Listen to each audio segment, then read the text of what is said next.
Bonsoir, chers internautes. Je suis très heureux d'être encore avec vous ici dans cette émission spéciale de Division Malachi 4. Je vous l'ai dit, c'est spécial parce qu'aujourd'hui, j'ai reçu un appel d'un frère qui m'a dit le pasteur a commencé à travailler à la maison.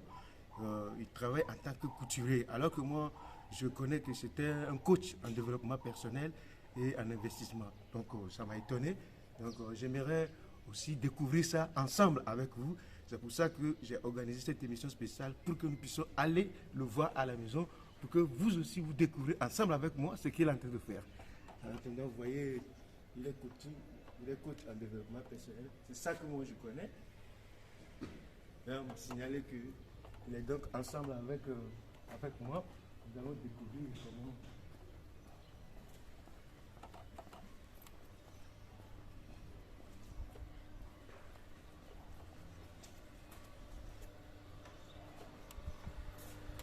Bonjour pasteur. Bonjour, famille. Alors, comment vous allez pasteur? Je vais bien, et toi? Ah, ça va très bien. Mais c'est une surprise pour moi pasteur. Vous êtes en train de travailler à la machine. Vous êtes couturier pasteur? Bon, oui, on peut dire. Je couds donc, je suis couturier. Ah bon, oh. Ben ça, est-ce que je sache que moi je sais que vous êtes coach en développement personnel, coach en entreprise. Mais vous êtes encore couturier. Comment? Qu'est-ce qui se passe? Je ne comprends pas. Bon, au fait, si je peux dire, je suis coach. Au fait, on appelle coach, c'est un mot anglais, c'est un conseiller. Oui. J'ai un diplôme Oui. en conseil d'entreprise. Okay. Donc, je suis un conseiller d'entreprise, un auditeur. Okay. Voilà, je peux auditer les entreprises et tout ça. Okay. Un analyste des projets d'entreprise. D'accord. Voilà, c'est ça. C'est pourquoi, pour être un peu plus à la mode, comme les autres, on appelle coach d'entreprise. Et en dehors de ça, donc comme vous remarquez... En fait, c'est ce que je connais, mais je vous vois ce matin en train de travailler sur la machine à couture là. Ouais, ouais. Et donc, mais il y a un modèle aussi que je vois. Donc, vous êtes modéliste. J'ai appris la couture, je fais la couture, c'est mon métier. Oui. Parmi tant d'autres, j'ai un peu beaucoup de métiers. Je suis modéliste, styliste. Je suis aussi un designer. J'avais même une école où j'enseignais les femmes et les organismes envoyaient des femmes pour les enseigner la couture. Mais après, j'avais fermé vu que je n'avais pas le temps pour la prédication. Donc là, je coupe pour moi, je coupe pour ma famille, ma femme, mes filles, ainsi que mes clients qui viennent me voir à la maison. De temps en temps à la maison, oui, tel que vous pensez. Parce que est-ce que c'est important en tant que prédicateur de faire encore autre chose comme on fait la couture, alors que, comme vous l'avez dit tout à l'heure, ça vous a empêché quand vous étiez enseignant, vous enseignez la couture, ça vous a empêché de prêcher. Mais est-ce que c'est important de continuer comme ça alors que vous avez déjà votre métier qui est la prédication? Oui, oui, la prédication, c'est mon métier principal, disons dans le domaine spirituel. Oui. Voilà, c'est mon métier, comme Frère Vanham dit que prêcher est un métier. Mais cela n'empêche que j'ai un métier dans le domaine naturel parce que je dois travailler toujours à l'instar de l'apôtre Paul et du Seigneur William Branham. Pourquoi travailler? Parce que William Branham a dit qu'il faut travailler pour ne pas quémander, pour ne pas surtout être à la charge des croyants, surtout si vous êtes pasteur et que l'Église n'est même pas encore à mesure de prendre soin de vous, voyez-vous, c'est pourquoi je travaille. Parce que d'après ce que sont mes besoins, voilà, les besoins journaliers, les besoins de la famille et tout consort, mes vacances et tout, l'Église n'arrive pas encore à supporter. Jusqu'à présent, puisque moi je vois que vous avez une très belle maison, vous avez construit, vous avez une très belle voiture. Bon, quelqu'un comme ça, bon, déjà, nous, on envisage déjà que vous êtes déjà autosuffisant pour aller encore faire autre chose, alors que vous avez déjà une église qui s'occupe de vous. Oui, l'église s'occupe de moi, mais j'ai dit que l'église n'a pas encore n'est pas encore arrivé vraiment à s'occuper de moi vraiment à 100%. Okay. Ouais, c'est pourquoi je travaille. Dans la brochure les 10 vierges, Oui. je crois le paragraphe 5. Oui. William Branham dit, quand j'ai connu frère Neville avant, il était méthodiste, j'étais baptiste, je travaillais, lui aussi travaillait. Ah. Jusqu'à ce que nous avions eu notre nouveau patron qui nous a interdit de travailler. Et ce nouveau patron, donc c'est Dieu lui-même, le grand employeur. Et vous voyez que l'église, oui, l'église, par l'église, et aujourd'hui j'ai une belle maison, et par la grâce de Dieu, j'ai une voiture, ça va. Mais ça ne suffit pas, parce que je dois évangéliser. Ce n'est pas dans cette voiture que je dois amener les baffles, les micros et tout ça. On a de gros baffles, y compris aussi des pick-up par exemple qui peuvent nous accompagner dans le champ missionnaire. Cela oblige que je travaille, pas seulement pour les besoins naturels ou les besoins de survie, mais les besoins spirituels aussi. Vous voyez l'apôtre Paul, j'aurai le temps de lire quelques versets. Oui, s'il y a une citation qui... je vais lire les citations, les versets, pour édifier bien des frères. L'apôtre Paul dit, la Bible dit que lorsqu'il est arrivé, je crois, je ne sais pas si c'était Aquila ou on va lire ça dans Actes, il a trouvé un couple qui travaillait, leur métier c'était de faire des tentes. Priscille et Aquila. Voilà, merci pour la précision. Lui-même aussi étant du métier, et il s'est associé à eux et ils travaillaient ensemble. Paul prêchait et Paul aussi travaillait. Il prêche, il va vendre au marché. Mais pasteur, moi je veux savoir quelque chose. Bon, c'est vrai ce que vous dites, mais est-ce que c'est bon et c'est juste qu'un prédicateur doit travailler? Si un prédicateur ne travaille pas, c'est qu'il n'a pas reçu un appel de Dieu. Oh, pasteur, pourquoi? Parce que déjà, prêcher, c'est son travail. Mais pourquoi doit-il encore travailler alors qu'il a des obligations spirituelles envers Dieu? Oui, nous n'allons pas raisonner comme Branham a déjà parlé, puisqu'il est l'absolu. Et comme j'entends bien de frères dire, c'est devenu un slogan. Branham ou rien. Donc si Branham parle, on ne raisonne pas. C'est frère Branham qui dit la preuve que quelqu'un a un appel, un vrai appel, un vrai serviteur de Dieu, il doit travailler. Si quelqu'un ne travaille pas, il n'a pas un appel. Et frère Branham dit, Dieu n'appelle pas quelqu'un un chômeur. Ah bon? Lorsque Dieu vous appelle au ministère, il doit vous trouver en train de faire quelque chose. Il y a des citations comme ça. Des citations. Ah, parce que vous disiez cette citation parce que c'est important. Remarquez avec Jésus-Christ, il n'a pas appelé des chômeurs au ministère. C'est pourquoi quand nous avons aujourd'hui des chômeurs au ministère, c'est pourquoi ils font des scandales dans les églises. Ils inventent des pratiques liées, des pratiques financières qui appauvrissent les croyants. Vous allez remarquer que les pasteurs prospèrent, mais les croyants s'appauvrissent. Ah, ça c'est important. Voilà. Donc ce sont des gens non appelés.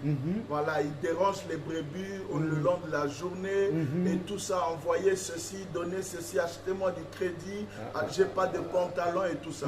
Ce sont des choses que les croyants doivent faire par eux-mêmes suite à une révélation. Voilà. Mais nous devons les enseigner ces choses et que ça doit devenir une révélation en eux pour qu'ils fassent ça. Voyez-vous. Mais on ne doit pas les obliger comme les contraintes. Comme une imposition. Voilà, il y a des devises comme vider les poches dans l'église du message. Vous voyez, c'est diabolique. Frère Madame dit dans les esprits séducteurs, des gens qui pratiquent, qui enseignent des choses qui sont contraires à la parole. Vous voyez, donc c'est diabolique. Ce sont des mauvais esprits. Ils n'ont pas été appelés au ministère. Ils n'ont pas pitié des croyants. Ils n'aident pas ces croyants. Nous devons demeurer dans l'écriture. Vous voyez, des autres choses telles que les pratiques, telles que les prémices. Les prémices, ou le premier mois de l'année, donc en janvier, tout le salaire est versé au pasteur. C'est pas possible. Mais Branham n'a jamais fait ça. Voilà, donc les prémices, c'était une pratique de l'Ancien Testament. Ils perdent. Il faut que ça soit bien expliqué, on ne sait pas. Les prémices ici, dans l'Ancien Testament, ça se faisait naturellement.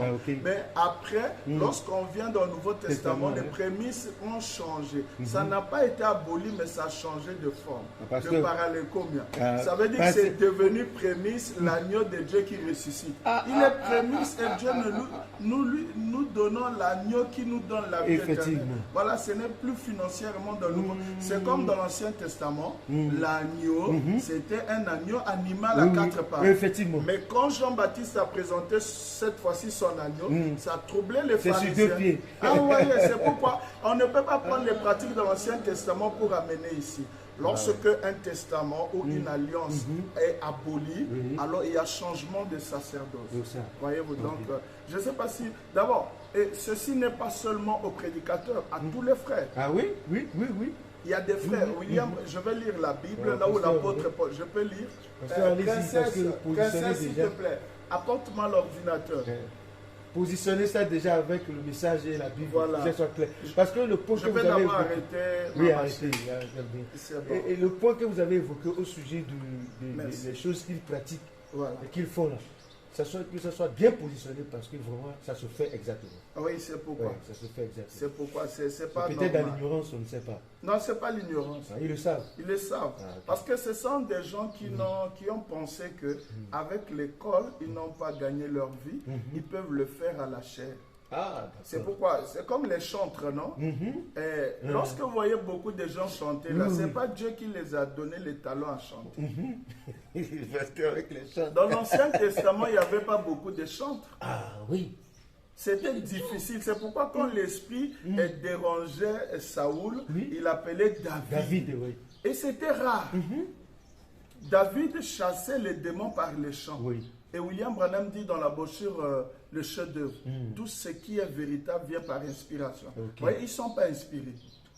Donc lorsque vous voyez, même Jésus-Christ en son temps, vous avez déjà lu une soeur, un frère chantre dans le Nouveau Testament.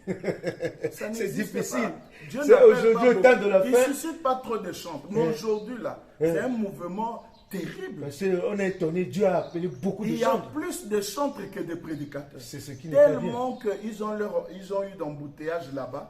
Et ils se sont lancés à la prédication. Vous voyez, tous les chantres deviennent des prédicateurs. Ah oui. Et lorsqu'ils sont prédicateurs, vous voyez, l'onction de chanter là diminue. Ce n'était pas chanter à être appelé à chanter. Non, non.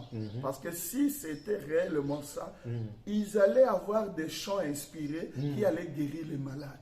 Parce que Dieu ne change jamais sa pensée au sujet de sa parole. Donc ce sont pas, quand vous voyez les gens, non, je suis chanteur, je fais ceci. Non, ce n'est pas un chant, Dieu ne l'a pas appelé. Il est conscient dès le départ, il veut de la chair. C'est pourquoi il passe par les 2 chansons, 2 albums, directement il est à la chair. Dieu ne le pardonnera jamais. Ah bon? Non, non, il ne le pardonnera pas, c'est un péché. C'est-à-dire que passer par le chant et bifurquer à la chair, c'est un péché. C'est un péché. Je lis ici dans 2 Thessaloniciens, chapitre 3, verset 7, je descends. Vous voyez, aujourd'hui, les frères ont fait, les faux frères et les fausses sœurs ont fait, ils se sont retrouvés dans le message par eux-mêmes. Ah, maintenant, et qu'est-ce qu'ils font? Ils essaient d'épier la liberté des gens. C'est ce que Paul dit. En faisant quoi? Ils passent de maison en maison pour quémander la nourriture. C'est pas possible. C'est comme certains musulmans qui ne font rien le long de la journée. Devant la mosquée. Ils vont aller manger à la mosquée. Maintenant, cet esprit est venu dans le message. Dès qu'ils ont su que les gens dans le message sont gentils, c'est des bons frères, alors ils ont transformé la maison du pasteur en un réfectoire. Vraiment. Et dans des maisons de bien-aimés frères. Ce sont des gens qui déambulent avec des ordonnances antidatées pour trouver de l'argent. Voyez-vous. Alors, je vais lire ici d'abord la Bible et je vais aussi lire William Branham. 2 Thessaloniciens 3, depuis le verset 7. Vous savez vous-même comment il faut nous imiter, car nous n'avons pas vécu parmi vous dans le désordre. Nous n'avons mangé gratuitement le pain de personne. Ça, c'est Paul qui parle. Et c'est Paul qui parle. Il y a des frères ici, c'est qu'un frère a son kiosque, son ligablo, là où ils vendent le pain, le jus. Ils viennent là-bas au nom de la communion pour que le frère leur donne le pain. Vous voyez, quand quelqu'un vend le pain. Hein? Mais quand on leur donne le pain, c'est pas mauvais quand même. Non, non. Faire le bien, c'est bon. Mais eux, ils viennent là avec le motif, un faux motif que le frère leur donne le pain. Ce sont les gens qui ne travaillent pas. S'ils travaillaient le matin, ils seraient Est-ce qu'ils chez vont eux. se retrouver là-bas le Ils ne matin? pouvaient pas être là. C'est ça. Chaque matin, ils sont là avec des versets, des brochures pour embrouiller les gens. Parce que si toi qui vends le pain, tu ne leur sers pas le pain, du coup, ils vont critiquer l'amour divin. Oh. Et c'est comme ça qu'ils attrapent des faibles. Au nom de l'amour divin et tout ça, le pain est en train de partir et le commerce du frère chute. Oh. Et nous avons remarqué que beaucoup de commerces des frères ont chuté. Parce qu'ils donnent aux frères n'importe Et comment. ils ont poussé aux frères de devenir des skivers. Oh. Quand tu vois des gens bien-aimés venir, ils se cachent sous le comptoir et ils disent, dites, je ne suis pas là. Oh, c'est très bien. Ben oui, Ah, c'est difficile. Ouais, c'est très Nous n'avons mangé gratuitement le pain de personne. Je suis dans 2 Thessaloniciens 3 au verset 8. Mais dans le travail et dans la peine, Oui. nous avons été nuit et jour à l'œuvre pour n'être à charge à aucun de vous. C'est ça. L'apôtre Paul dit, un prédicateur même travaille, un frère doit travailler, Oui. mais aussi encore un prédicateur. Pourquoi? Pour n'être à charge De personnes, quoi. de personne. Ah oui. Le frère paye les dîmes, il paye des offrandes, Oui. il soutient la cause. Oui. Mais tu leur demandes encore trop. Envoie-moi les crédits. Et le crédit, quand tu t'envoies là, tu n'appelles pas des âmes. Tu appelles tes copines, tu appelles tes parents. Voyez-vous, c'est pas bon. Excusez. Ce n'est pas que nous n'en eussions le droit. Le droit est là. Oui, oui. Mais nous avons voulu vous donner en nous-mêmes un modèle à imiter. Ah, un modèle. Ok, à imiter. Car lorsque nous étions chez vous, Oui. nous vous disions expressément, Oui. 2 points, si quelqu'un ne veut pas travailler, qu'il ne mange pas non plus. Ah. Ce sont des frères, quand vous mangez, vous dites, frère, toi tu ne manges pas. Parce que tu ne travailles pas. C'est difficile à dire. Et si nous tous, on pouvait faire comme toi, alors qui allait nous... Oui, oui. Chacun doit aller chercher. Effectivement. On a dit chercher, Matthieu 7,5. Cherchez, vous Vous trouverez. trouverez. On n'a pas dit prenez. On a dit chercher, même les oiseaux vont chercher pour que la miséricorde de Dieu intervienne et que Dieu t'aide. Mais il faut aller chercher. Voilà. Et demander dans la prière, Dieu va bénir. Ok. Nous apprenons cependant qu'il y en a parmi vous quelques-uns qui vivent dans le désordre. Ça, c'est le Ce désordre. sont les frères là qui viennent dans des boutiques des frères très tôt le matin, qui tiennent les brochures, qui semblent être trop spirituels. C'est comme si Dieu les appelait juste à la prière. Et vous devez travailler pour les nourrir. Chemise, pantalon, ceci et cela. Nous apprenons cependant qu'il y en a parmi vous quelques-uns qui vivent dans le désordre. 2 Thessaloniciens 3:11. Qui ne travaillent pas, mais qui s'occupent de futilité. Ils sont là toujours dans les débats. Critiquer les gens. Ah oui. Oh, tel pasteur Quand a tu dit fais là-bas, bien. ça va travailler, mon frère. Nous invitons ces gens-là et nous les exhortons par le Seigneur Jésus-Christ à manger leur propre pain Ah, ok. Amen. Amen. en travaillant paisiblement. Pour vous, frères, ne vous lassez pas de faire le bien. Ok. Tu peux aider un frère qui est souffrant. Effectivement. Car dans la brochure,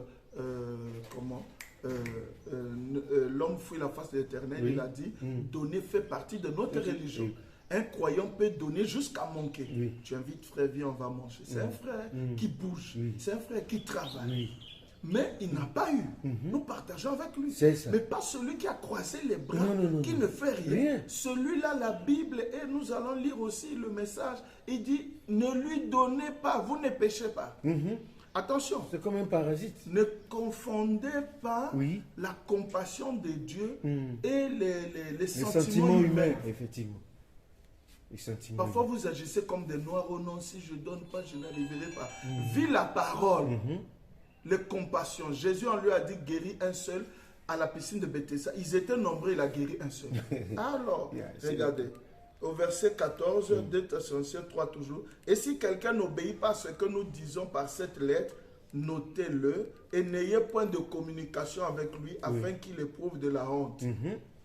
Au verset 15, ne le regardez pas comme un ennemi, mais avertissez-le comme un frère. Effectivement. C'est ce que vous êtes en train Exhorte-le, de frère, faire. tu dois travailler. Oui.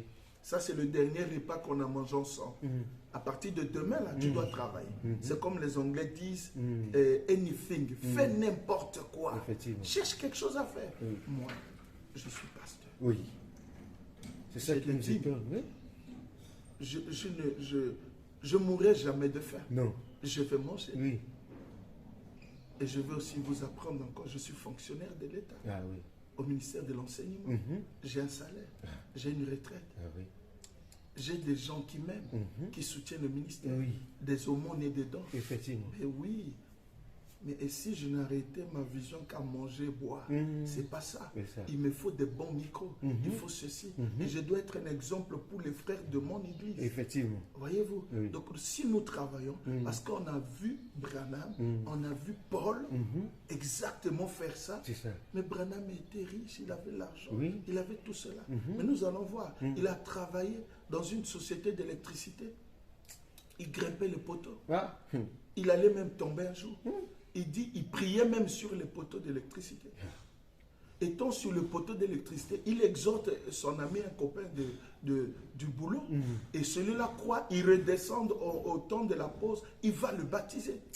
Branham a travaillé en tant que garde de chasse. Oui. Branham a travaillé dans la compagnie de chemin de fer. Oui. Avec son père, Charles, père nourricier, bien entendu. Et Branham a travaillé dans une société commerciale de vente de lampes. Il a vendu en tant que marketeur. Il a fait beaucoup de choses. Ah, vraiment. C'est un exemple. Cet exemple-là dont nous prenons pour demander à Dieu de nous façonner et nous rendre riches comme John Charit. John Charit concassait le béton. Il a vendu des pommes. Mais lorsqu'il a cru le message à 100%, Dieu lui a béni, il était même stérile, il a eu les enfants et milliardaire. Oui. Vous voyez? Faites quelque chose. Tout le monde doit travailler, sauf les femmes, bien entendu. Et Branham dit dans question au poste numéro 2, pas toutes les femmes. Les non-mariés peuvent travailler quand elles veulent se marier. Dans le vœu du mariage, il dit, je promets être ménagère. Dans leur place et au foyer. Donc je suis au verset 16. Que le Seigneur de la paix vous donne lui-même la paix en tout temps. De toute manière, que le Seigneur soit avec vous. Voyez, ici, Paul dit, et au verset 17, il dit, je vous salue, moi, Paul, de ma propre main. C'est là ma signature dans toutes mes lettres. C'est ainsi que j'écris. Bon, voilà. Ici, Paul dit que si quelqu'un ne travaille pas, ne mange pas. Ah oui. Ça veut dire prive-lui à manger. S'il dort une nuit affamé, ça lui donnera quand même la motivation. Demain, il ira chercher. Donc, je vais encore chercher. Je vais lire William Branham. Allez-y, c'est très important. C'est très motivant pour les frères et sœurs qui, aujourd'hui, ne veulent pas travailler. Si ça peut les aider, parce que c'est très important pour eux, ça peut les aider à changer d'avis. C'est une bonne chose. Et notre prière, que Dieu les aide vraiment. Effectivement. Voilà. Que le Seigneur les aide pour qu'ils travaillent au moins. Excusez-moi. Allez-y. J'ai un problème avec mon ordinateur. Je peux citer avant que allez-y, citez. Ceci s'ouvre. Dans Un homme fouillant la face de l'Éternel, William Branham dit, Jonas fouillait la responsabilité. Et là, il est un exemple à nous tous. Quand les responsabilités se présentent devant nous, nous fouillons les difficultés. Et il y a bien des gens qui pensent gagner leur vie sans rien, sans travailler. Il dit, remarquez, le proverbe, je crois chapitre 6, peut vous enseigner. Si une femme ne travaille pas, il ne mangera pas. Il doit travailler à l'été pour manger pendant l'hiver. Et nous devons travailler comme des fourmis. On doit travailler. Et William Branham ajoute, moi j'ai copié Paul, parce qu'on lui pose la question, frère Branham, vous travaillez alors que vous avez une chair? Est-ce là une preuve réelle que vous êtes appelé? Il dit oui, c'est la preuve de l'appel. C'est ça la preuve. Car Paul était appelé et il travaillait. Et je vais dire ici, est-ce qu'il y a un problème avec ma machine? Je ne sais pas pourquoi. Bon, je crois que les gens lisent la Bible. Oui, allez-y. Je crois que c'est dans Actes chapitre 3, je crois. Ouais, vous avez même dit, quand Paul vient, il trouve qui? Priscille. Priscille et Aquilas. Et Aquilas. Oui, et lorsqu'ils le voient, oui, ils avaient un métier. Et Paul avait le même métier. Oui. Et dans Ils ont travaillé ensemble. Acte 28 au verset 30, la Bible dit l'apôtre Paul a loué la maison par ses propres frères pendant 2 ans. Ah, okay. Et il prêchait l'évangile. Il faisait les tentes. Il faisait les tentes, il va vendre. Donc le matin, il est au marché, il vend. Et l'après-midi, il prêche l'évangile. C'est ça. J'interpelle ici tout prédicateur. Oui. De ne pas faire honte à l'évangile du Seigneur. Amen. De ne pas ressembler à ces pentecôtistes qui vont prêcher dans des marchés et des bus pour demander le poisson et le poisson salé, la viande et tout ça. C'est pas ça. Ridiculise le Seigneur. C'est pas bien. Les mains là nous sont données pour travailler. Oui. Branham a travaillé. Paul a travaillé. Oui. Et dans l'exposé des âges, William Branham dit l'apôtre Paul est le modèle de tout vrai serviteur de Dieu. Tout vrai serviteur. Tout vrai serviteur. Je réitère encore, Dieu n'appelle pas des chômeurs à la prédication. C'est difficile. Il doit vous trouver en train de faire quelque chose.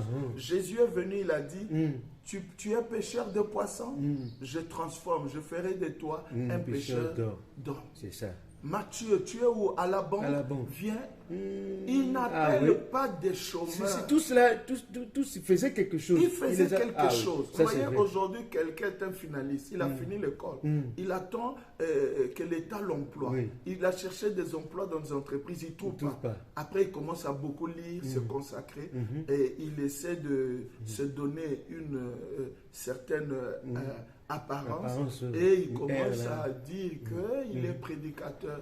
Voilà. Donc, le chômage, le manque amène les gens à la chair. Ce n'est pas bien. Et il faut travailler comme on le fait. Peu importe, nous devons travailler. Je crois qu'à la prochaine, on pourra lire ces citations.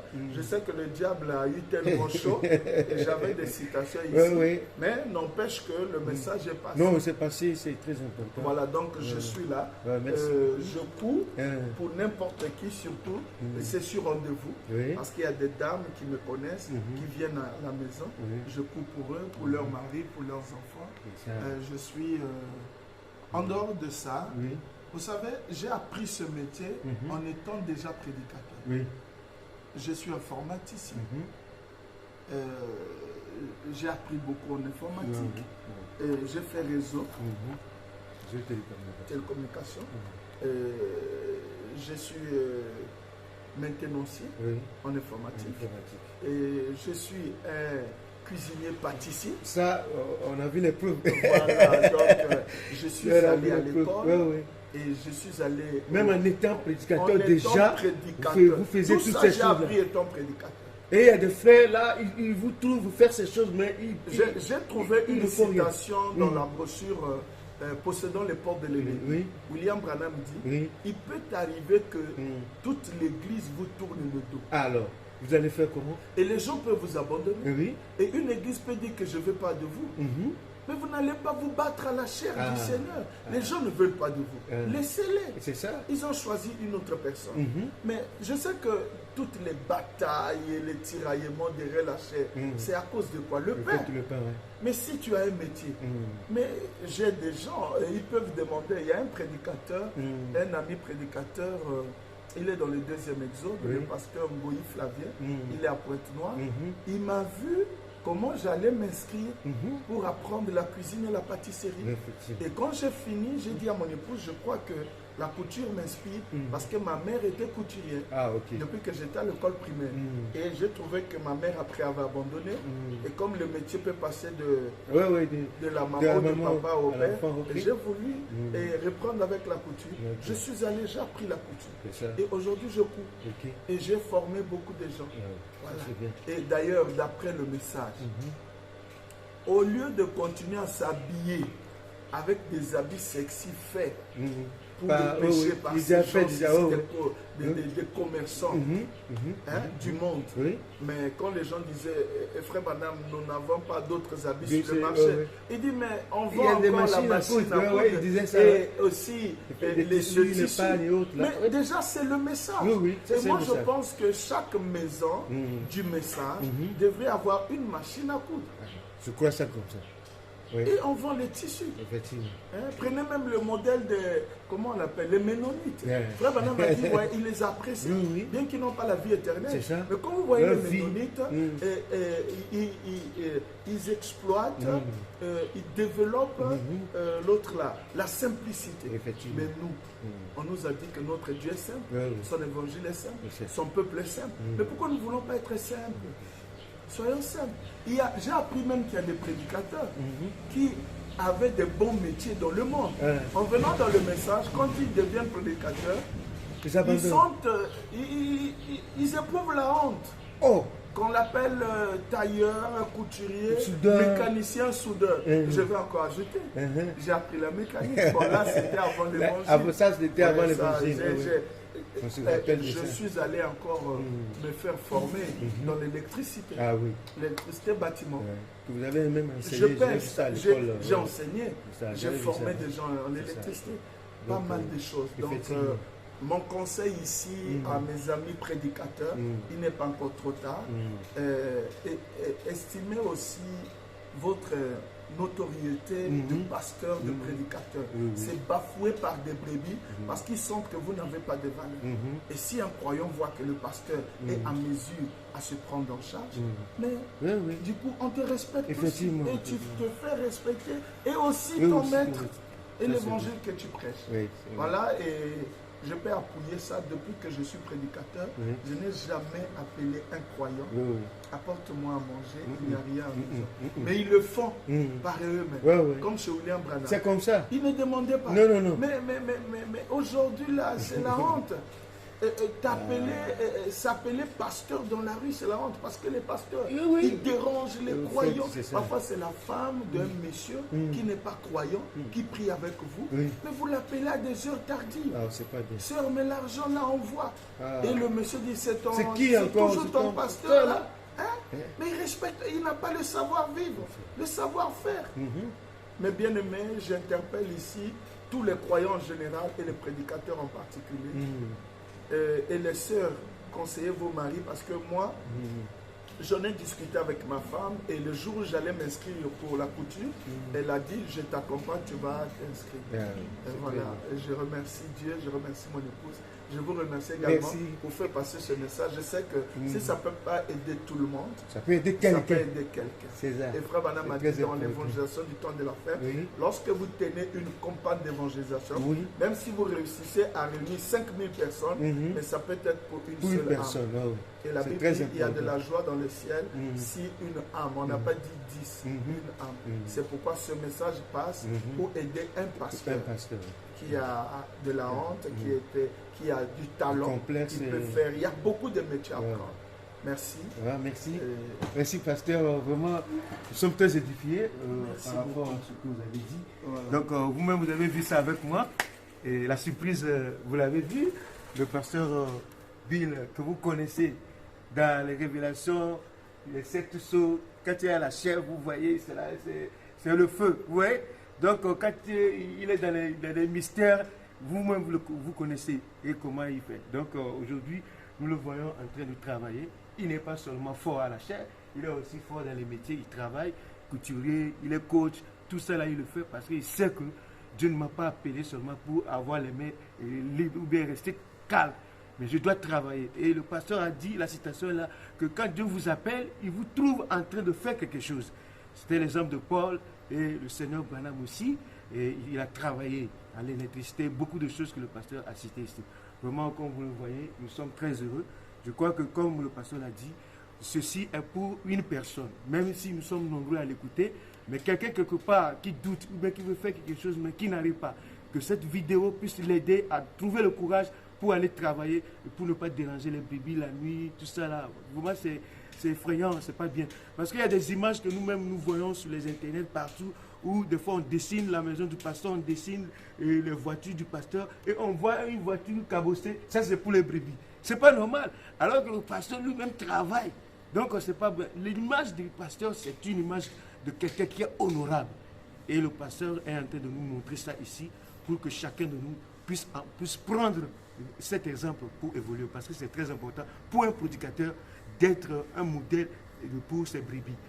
Paul a été un modèle pour ses brebis. Branham a été modèle pour ses brebis. Aujourd'hui, le pasteur Will est notre modèle aujourd'hui.